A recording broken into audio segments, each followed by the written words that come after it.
welcome back. I'm heading to Cannes Lions again this year, and I wanted to make a video on the things I wish I knew before heading there last year. So if you're a creator or founder and this is your first Cannes, or even if this is your third Cannes and you just want some additional perspective, you've landed on the right place.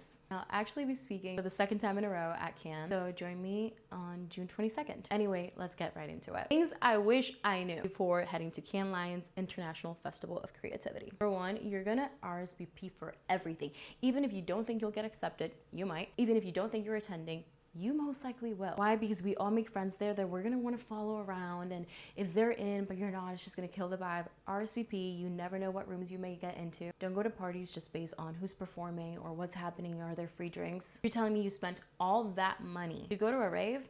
There's literally events for that year round. Lock in, you're there to sign some deals, there to meet collaborators, you're there to meet your future mentors, you're there to meet executives. Pull that LinkedIn out and lock in. Oh my God. Plan your content ahead of time. All of you just get there and you're like, oh my gosh, this is so cute, so pretty. And then you don't know what to film, you don't know what to do. And you've wasted such a good opportunity to either interview people, to make content, get ready with me, here are my outfits for this and whatnot. You should be planning your content right now so that a week before you're priming your audience based on what you're gonna be wearing, what you're gonna be taking, what you're gonna be doing. How do you plan for these trips? Oh, also your camera will most likely overheat if you're bringing it around. So just keep that in mind. Make sure that you're keeping it cool as much as you can. And if you're gonna be bringing a camera bag and whatnot, just know you're gonna have to be carrying that around for hours in the sun. Just keep that in mind. If you meet people that are really interesting, maybe shoot them a, hey, it was so nice meeting you, I'll follow up later text, but don't be like wanting to sign a deal right after, because guess what? They're gonna be distracted with Cannes, then they're gonna head home and they're gonna sleep for 12 hours because they're gonna be jet lagged or really tired or exhausted. Give them a break so that way, when you actually email them, your email's not buried under 3,000 emails. Have a designated day for coffee chats. I made the mistake last year to plan coffee chats every single morning. And some days you might have to because you never know who's gonna be available when. But if you're able to grab a solid block of 3 or 4 hours to just grab quick coffees with people, it's gonna be more effective. You're gonna have the energy because you're gonna be able to know, okay, tomorrow morning I have meetings from 8 a.m. to 11 a.m. and you're gonna sleep properly. Because otherwise, if you're gonna be out there drinking until nighttime and then show up to these meetings with no energy, who's gonna do the closing?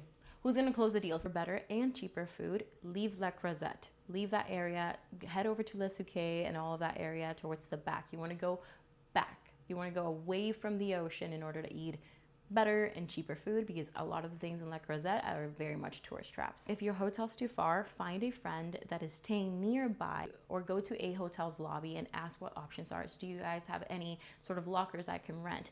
Maybe get a gym membership. I don't know what you gotta do, but just know that if you're staying really, really far from that area, you're most likely not gonna wanna go back and forth. If you have multiple events and you need to get a change or you're too sweaty or whatever, try to figure it out around that area. Also, Ubers are not necessarily hard to find as much as they take forever because everyone's walking, so they like are stopping every 5 seconds. You're gonna wanna depend on walking, shuttles, train, and then Ubers. That's the hierarchy. The real networking and the actual deal signings and whatnot happen anywhere between 8 a.m. to like probably 1 p.m.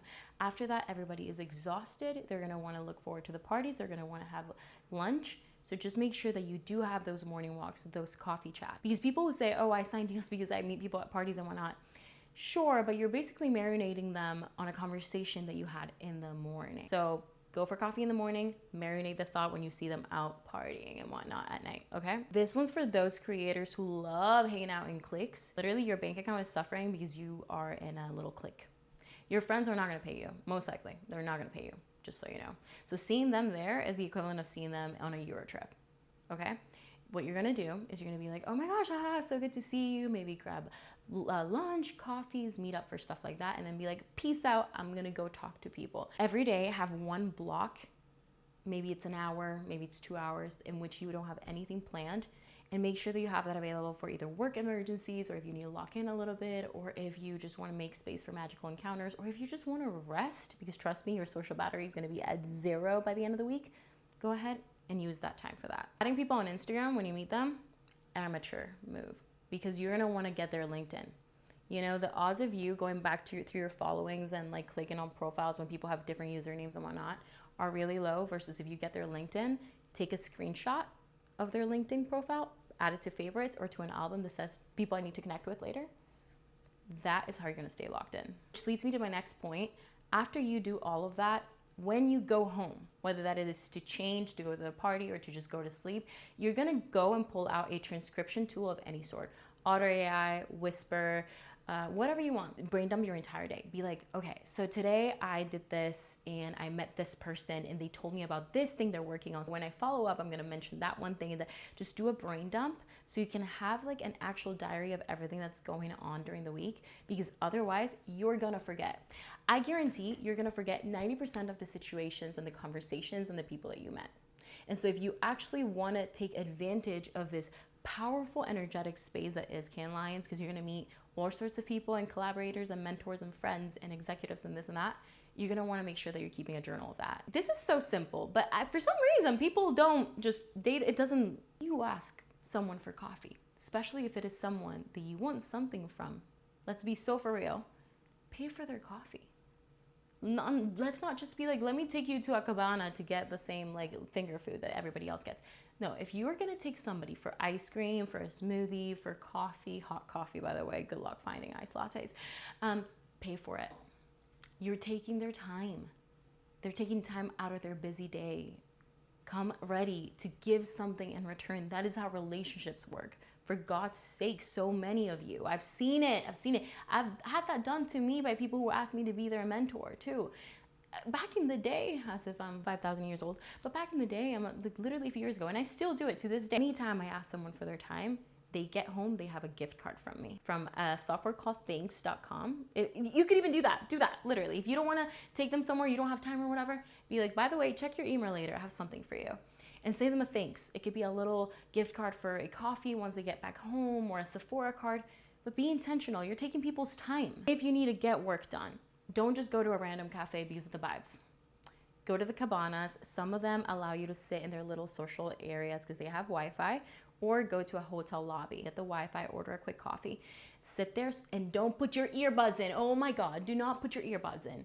Unless you really, really need to lock in, make sure that you're listening to what's happening around you. Do not optimize for meeting 100 people.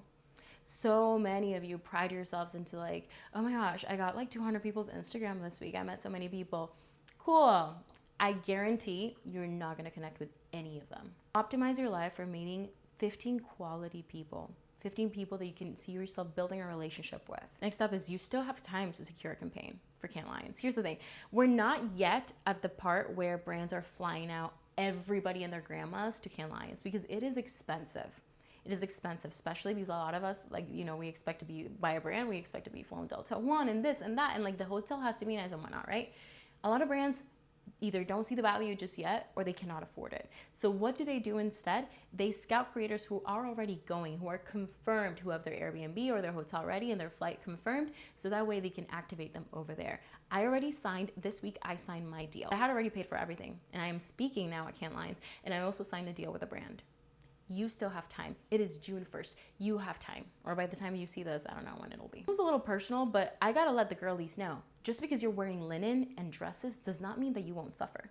I'm telling you right now, for those girls that have reasonably big thighs, I was walking around and I'm like, oh, I'm gonna be in a flowy skirt. I'm gonna be so like graceful and like, girl, I was dying. I was chafing. They were rubbing so bad in my thighs, everything. It was just so overstimulating in the heat.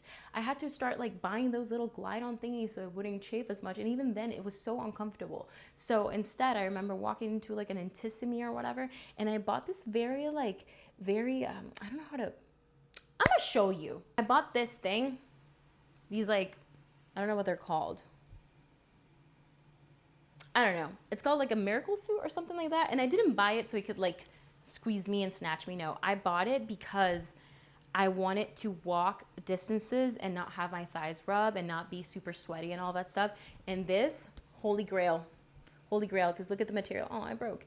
Gotta buy a new one. Like, look at the material. Get yourself something like this if you're gonna be wearing dresses and out and about.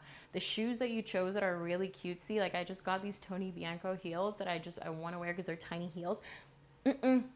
No, I just wore it at an event, and after 2 hours, I was already dead. I couldn't do it. So imagine that plus humidity and heat. No, thank you. Wear sneakers. Nobody's gonna judge you if you wear sneakers, baby girl. Which leads me to my next point, and I am in some group chats right now with the girlies. Like, I'm in like 4 separate group chats. We're all gonna look the same. I'm not gonna lie, you guys. We're all gonna look the same. It's all Zara, Aritzia, Aerie, Farm Rio, like, and trust me, I love that. Like, they all look snatched, they look beautiful, but we're all gonna look the same.